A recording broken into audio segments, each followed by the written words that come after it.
جی ناظرین، بریک کے بعد ایک بار پھر آپ کو خوش آمدید کہتے ہیں۔ احتساب کا نعرہ تو لگایا گیا، کیا واقعی یہ احتساب ہوا؟ اور جو سیاسی جماعتیں، یہ ہم نہیں کہہ رہے، سیاسی جماعتیں جو ایک دوسرے پہ الزام تراشی کرتی ہیں، موجودہ حکومت کے حوالے سے کہا جاتا ہے کہ پرویز مشرف کے دور کو بھی کرپشن میں پیچھے چھوڑ دیا گیا، تو واقعی اس میں کتنی سچائی ہے اور حکومت نے کیا واقعی ہی کرپشن کے ریکارڈ توڑے؟ اسی پہ ہم مزید بات کریں گے، سیاسی جماعتوں سے ان کی اوپینین بھی لیں گے۔ ہمارے ساتھ موجود ہیں سینیٹر فیصل رضا عابدی صاحب، سیاسی مشیر ہیں، صدر پاکستان کے اور پیپلز پارٹی کے سینئر رہنما ہیں، آپ سے تشریف رکھتے ہیں۔ صدیق الفاروق صاحب، سینئر رہنما پاکستان مسلم لیگ نون سے آپ کا تعلق ہے۔ فرید احمد پراچا صاحب ہمیں جوائن کریں گے، لاہور سے ڈپٹی سیکرٹری جنرل ہیں جماعت اسلامی پاکستان کے، آپ سب کو ڈسکشن میں ویلکم کہتے ہیں۔ فیصل رضا عابدی صاحب، بہت ایلیگیشنز آپ کی گورنمنٹ پہ، بہت سارے اہم کیسز بھی ہیں جو اس وقت سپریم کورٹ میں زیر بحث ہیں، تو جو آپ کے ایک سابق وزیر تھے، ہم نے ان کی ہمیں اسٹیٹمنٹ یاد ہے، لیاقت جتوئی شاید ان کا نام تھا، ان کا کرپشن پہ ہمارا بھی قیوم جتوئی کرپشن پہ شاید ہمارا بھی حق ہے، تو کیا واقعی حکومت نے اس نعرے کو اپنایا یا احتساب بھی کیا آپ لوگوں نے؟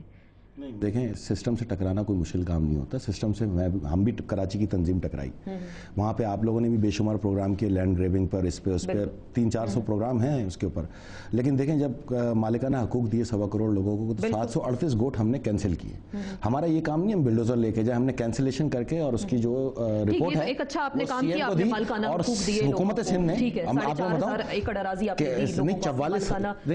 44,000 ایکڑ اراضی جو ہے ہم نے واگزار کرانے کے لیے باقاعدہ ریٹرن میں دیے، جس پہ گورنمنٹ آف سندھ نے 11,000 ایکڑ اراضی واگزار کرا لی ہے، جس کے اندر آپ کے افواج پاکستان کے شہداء کو بھی اچھا قابل تحسین کام تھا۔ تو سسٹم سے ٹکرانے کے لیے صرف ایک چیز چاہیے ہوتی ہے، ایک ول، کہ آپ کو جو ڈیوٹی دی گئی ہے نا اس پہ ڈائریکٹ وار کرتے ہیں لوگ آپ کے قیادت کے اوپر، تو سب سے پہلے تو میں اپنی اصلاح کروں خود اندر سے اور میری ٹیم اصلاح کرے۔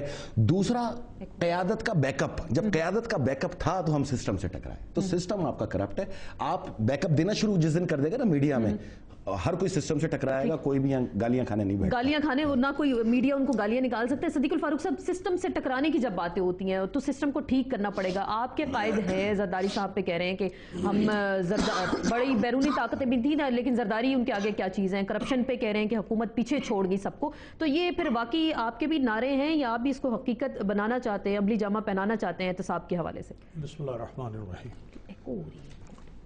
میں عابدی صاحب نے سسٹم سے ٹکرانے کی بات کی ہے، میں یہ سمجھتا ہوں کہ سسٹم جو ہے وہ آئین نے دے دیا ہے، اصل میں سسٹم کی اصلاح کی ضرورت ہے۔ اب مثال کے طور پر جد و جہد ہوئی، اس جد و جہد میں پیپلز پارٹی نے بھی ساتھ دی، ایک وہ عدلیہ تھی جو پرویز مشرف نے بنائی، اور پھر ایک وہ عدلیہ تھی جو 2007 کے 9 سے نکلی، اور پھر اس کی بحالی میں ساری پارٹیوں کا، پوری قوم کا کردار تھا، اور اس عدلیہ نے جب احتساب شروع کیا تو اس نے کئی 100 ارب روپے ریکور کیے۔ وزیر اعظم کو بھی توہین عدالت میں آج یعنی سب سے بڑا منصب ہے، اس کو سزا ہوئی، اور اسی طرح سے پبلک اکاؤنٹس کمیٹی جب پارلیمنٹ نے کچھ فنکشن کیا تو پبلک اکاؤنٹس کمیٹی کے چیئرمین جو لیڈر آف دی اپوزیشن تھے، انہوں نے بھی کچھ 200 ارب سے زیادہ کے رقم جو ہے وہ واپس لی۔ میں پراچا صاحب آپ سے جاننا چاہتی ہوں، 8,500 ارب روپے کی کرپشن کا ذکر کیا جاتا ہے، اور 2008 میں 390 ارب کی کرپشن، 2009 میں 450، 2010 میں 825 ارب، 2011 میں 1100 ارب روپے کی کرپشن جو ہے یہ سامنے آئی ہے، مختلف جو ادارے ہیں ان میں یہ سامنے آتی ہے، تو پھر واقعی آپ کو لگ رہا ہے حکومت کرپشن کو ختم کرنے کے لیے یا احتساب کا عمل تیز بنانے کے لیے سنجیدہ نظر آتی ہے یا نہیں آتی؟ بسم اللہ الرحمن الرحیم۔ ایک تو میں شکریہ آپ کا ادا کرتا ہوں کہ اہم ٹاپک ہے جس پہ آج آپ نے بات کی ہے۔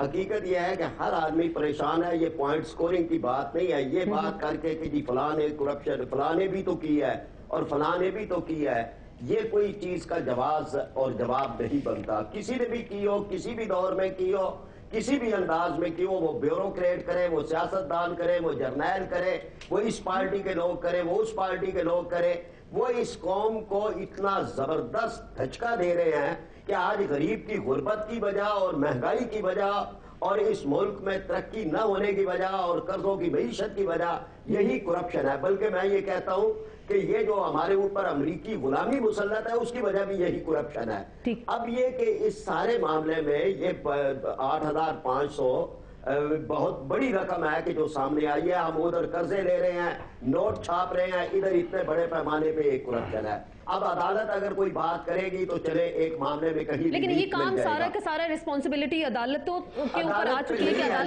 عدالت نے کرنا ہے. عدالت کا ساتھ دے رہے ہیں. جب ہم کہتے ہیں کہ بھئی اگر عدالت کی بات آخری درجے کے اندر جا کر بھی نہیں مانی جائے گی, وزیر اعظم پہ اگر بات آ گئی ہے تو وہ نہیں مانیں گے, صدر پہ آ رہی تھی تو وہ نہیں مان رہے تھے. عدالت کے فیصلوں پر عمل درآمد کرنے کے لیے لانگ مارچ بھی ہو سکتا ہے. میں آپ کا جواب لوں گی, میں فیصل رضا عابدی صاحب سے ذرا یہ جواب لے لوں, میں فیصل رضا عابدی صاحب سے جواب لے لوں. میاں نواز شریف کی $32 ملین کی کرپشن, ٹھیک ہے, ایک ہم حکومت کو کریٹیسائز نہیں کر رہے, ہم سب کے پہ بات کریں گے. منی لانڈرنگ کا کیس تھا.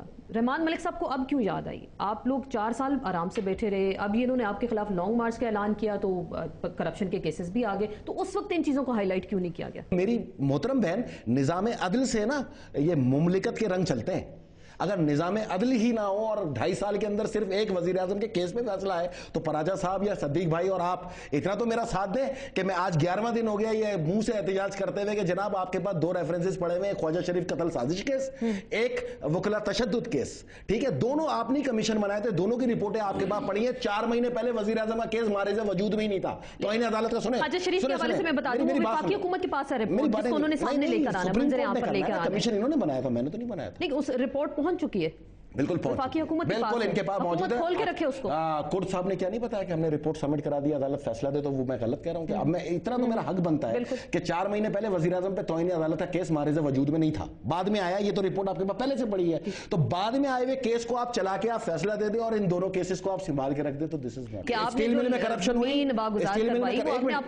اسٹیل مل میں کرپشن ہوئی, زرداری صاحب پہ وار, یہ آج کھربوں روپے کی زمین واگزار کرائی, یہ زرداری صاحب کا کارنامہ نہیں. یہ زرداری صاحب کا کارنامہ نہیں, لیکن میں نے آپ سے سوال کیا تھا میاں صاحب کی کرپشن کے حوالے سے, میاں صاحب کی کرپشن کے حوالے سے $32 ملین, 1000 ارب کے جو سیاسی قرضے تھے, وہ آج کیوں یاد آئے آپ کی حکومت کو؟ اس سے پہلے کیوں نہیں آپ نے ان لوگوں کو ہائٹ لائٹ کیا؟ آپ کیا بات کر رہی ہیں؟ میرے تو 3 سال کے پروگراموں میں ٹاپک ہی ہے, آپ اٹھا کے دیکھ لیں, یہ کیا بات ہوئی آپ کی. اور وہ چھوڑیں, یہ پی ایل ڈی کے اندر ٹوٹل ٹاپک ہی ہے 2869 پی ایل ڈی ظفر علی شاہ صاحب کیس, ٹوٹل ٹاپک ہی ہے. افتخار چودھری صاحب ہی سزا دینے والے تھے, میں نے تو سزا نہیں دی. اس وقت جو کو ویلیڈیٹ کیا تھا افتخار چودھری صاحب نے کیا تھا نا, معزز جج ہیں اور پی سی او جج ہیں.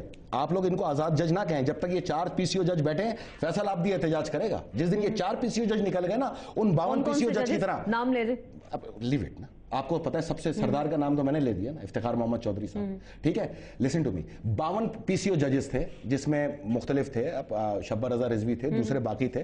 اچھا اب چلو وزیر اعظم کا فیصلہ آ گیا نا, تو آج میں آپ کو ایک اور, بلکہ آپ نے چلیں آپ کہہ دیا ہے تو میں نام لے دیتا ہوں. یہ ہیں جی یہ 52 ججز کی ڈیٹیل جو پی سی او 2 کے اندر موجود تھے. یہ ہیں 52 جج جن کو آپ نے پی سی او پہ حلف اٹھانے کی وجہ سے فارغ کر دیا. اور جو آپ خود موجود ہیں, جس مطلب جاوید اقبال صاحب تھے, خلیل الرحمان رمدے صاحب تھے, خود افتخار محمد چودھری صاحب تھے, شاکر اللہ جان صاحب کے لیے بھی جیلانی صاحب ہیں, تصدق حسین جیلانی صاحب. تو یہ پوری ڈیٹیل سپریم کورٹ کے ڈاکومنٹس کے ساتھ ہے, میں نے نہیں کہا.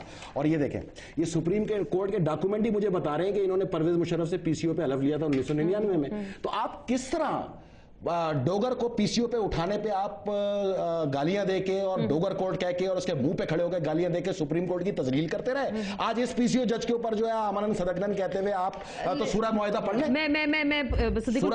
سورہ معاہدہ میں لکھا ہے جج غلطی کرے گا سیٹ پہ نہیں بیٹھ سکتا. اچھا ٹھیک, لیکن ان ججز کو آپ نے بحال کیا, شرن قرآن کہہ رہا ہے, آپ نے بحال کیا, کس نے بحال کیا؟ آپ کندھوں پہ سوار کر کے لائے, آپ یہاں پہ ڈول ڈبے لے کے بیٹھے ہوئے تھے, آپ یہاں دھماکے کروانے والے تھے, ہیلی کاپٹر اتر رہے تھے, ایمبولینس آ رہی تھی. اس عدلیہ کی تحریک ایسے ماحول میں تو بحال ہی کیا جاتا ہے بھائی. ٹھیک ہے, اس کا مطلب ہے زبردستی بحال کیا, یہ کریڈٹ مت دیا کریں. آپ لوگوں نے کروایا ان پی سی او ججوں کو بحال, آپ مجھے جواب دیں پی سی او جج بحال ہونے لائق تھے یہ؟ میں تو غلطی نہیں بن سکتا, غلطی کرنے کے بعد سیٹ پہ بیٹھ سکتا ہے. میری بہن جہنم میں جائے گا, قرآن کہہ رہا ہے, سورہ معاہدہ. وہ آپ کہہ رہے ہیں, وہ آپ کہہ رہے ہیں, ٹھیک ہے, آپ کی حکومت نے بحال کیا, وہ کریڈٹ لیتے ہیں کہ انہوں نے بحال کروایا, لانگ مارچ آ چکا تھا, ٹھیک ہے. وہ یہ جو کرپشن آ گئی میاں صاحب کی $32 ملین کی کرپشن ہوتے بھی پیپر ملز میں, جس میں اسحاق ڈار سلطانی گواہ بن گئے تھے, اور پھر آپ کے 1000 ارب روپے کے سیاسی قرضے آ گئے, رائے ونڈ کا محل آ گیا, تو کرپشن شاید آپ کے حوالے سے بھی آئی. بالکل, پی سی او ججز کا میں نے دیا آپ کو. پہلے تو میں یہ عرض کروں گا کہ یہ جو $32 ارب کی کرپشن کی بات ہے, یہ ایک افسانہ ہے جو ایک افسانوی رحمان ملک صاحب نے آج کل اس کو ڈسکلوز, فیصل رضا عابدی صاحب نے فرمائی. میں یہ کہتا ہوں, اور یہ بھی یہ کہتے ہیں, اور پیپلز پارٹی یہ کہتے ہیں نا جی کہ ہم نے نہیں بحال کی. آج ان کا یہ نقطہ نظر ہے. آپ وزیر اعظم صاحب سے پوچھیں تو وہ کہتے ہیں ہم نے عدلیہ بحال کی. آپ آصف زرداری صاحب سے پوچھیں وہ کہتے ہیں ہم نے بحال کی. ایک لمحہ میاں صاحب کہتے ہیں کہ جی ہمارا لانگ مارچ تھا, اتنا پریشر ہو گیا تھا کہ انہوں نے بحال کرنے پڑے. کرپشن پہ آ جانا, اوور آل کرپشن کو ختم کون کرے گا, بے نقاب کون میں اسی پہ آ رہا ہوں. لیکن چونکہ کرپشن کو ختم کرنے کا اور تمام اداروں کو آئین اور قانون کے اندر رکھنے کا جو واحد انسٹرومنٹ اور ادارہ ہے وہ عدلیہ ہی ہے, اس لیے میں اس پہ بات کر رہا ہوں. تو میں یہ عرض کر رہا ہوں کہ یہ ذاتی رائے اگر دیں تو ان کی مرضی, لیکن ان کی پارٹی کی, ان پریزیڈنٹ آف پاکستان کی, پیپلز پارٹی کے کو چیئر پرسن کی, پیپلز پارٹی کے سینئر وائس پریزیڈنٹ کی اور پیپلز پارٹی کے وزیر اعظم کی یہ سوچ ہے اور یہ عمل ہے اور یہ بیان ہے جو میں نے کہا. وہ کہتے ہیں ہم نے کی. اچھا, اب ایک عدلیہ وہ تھی بلا شبہ افتخار چودھری صاحب اس وقت تھے جس فیصلے کا انہوں نے کہا ہے کہ جس وقت عدلیہ کو ایک پیس, لیکن اس کو جیسی تیسی پارلیمنٹ نے تو ویلیڈیٹ کر دیا 17ویں ترمیم میں. اب جب پی سی او ججز بنتے ہیں 3 نومبر کے بعد اور ان کو پارلیمنٹ ویلیڈیٹ نہیں کرتی تو آئین اور قانون کے مطابق وہ ہیں پی سی او ججز, اور ان کو چونکہ پروٹیکشن نہیں دی گئی کہ انہوں نے جانا ہے. بھائی میں یہ پہلے بھی عرض کروں اور میں نے یہ بات مثال پہلے بھی دی ہے کہ سیدنا عمر فاروق رضی اللہ تعالی ہاتھ میں تلوار لے کے اٹھے اور رسول اللہ صلی اللہ علیہ وسلم کو نعوذ باللہ من ذالک شہید کرنے چل پڑے, اور وہاں وہ ایمان لے آئے. اب وہ بن گئے خلیفۃ المسلمین بھی. اب کوئی آگے کہے اے عمر آپ تو وہ تھے جو قتل کرنے چلے تھے, آج آپ بات کر رہے ہو. تو بھائی ایک سچویشن ہے اس پاکستان میں, کہیں سے تو بسم اللہ ہوگی, کہیں سے تو ابتدا ہوگی. کون کرے گا اس کی آج اس کا آغاز عدلیہ کا ہو گیا ہے. عدلیہ نے کیا, اس کا مطلب سیاسی جماعتوں نے کچھ نہیں. سر مجھے بریک لینی بالکل بریک لیتے ہیں. اور وہ کہا جا رہا ہے کہ جو کچھ کرنا عدلیہ نے کرنا, اور پھر دوسری جانب حکومت کہتی ہے کہ عدلیہ باعث ہو گئی ہے. تو ملک میں احتساب کرے گا کون؟ کہ سیاستدان ایک دوسرے پہ صرف الزام تراشی ہی کرتے رہیں گے اور بے نقاب کون ان کو کرے گا؟ اس پہ بات ہوگی مختصر سے بریک کے بعد.